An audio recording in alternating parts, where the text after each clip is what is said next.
humihingi ako ng tawad kay Gabby at kay Rafaela na ngayon lang yung ninang nyo nag-step in. Dapat matagal kong ginawa, mga anak.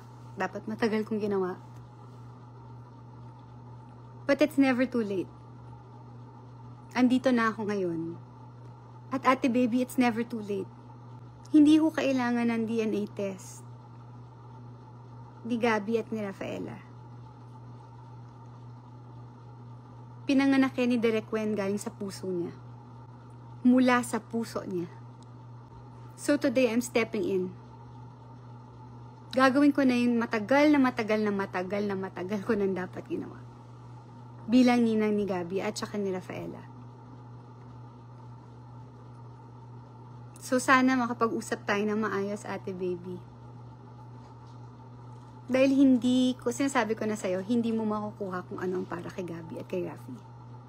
Habang nabubuhay ako, hindi mo makukuha ang para kay Gabby at kay Rafaela. Yun lang.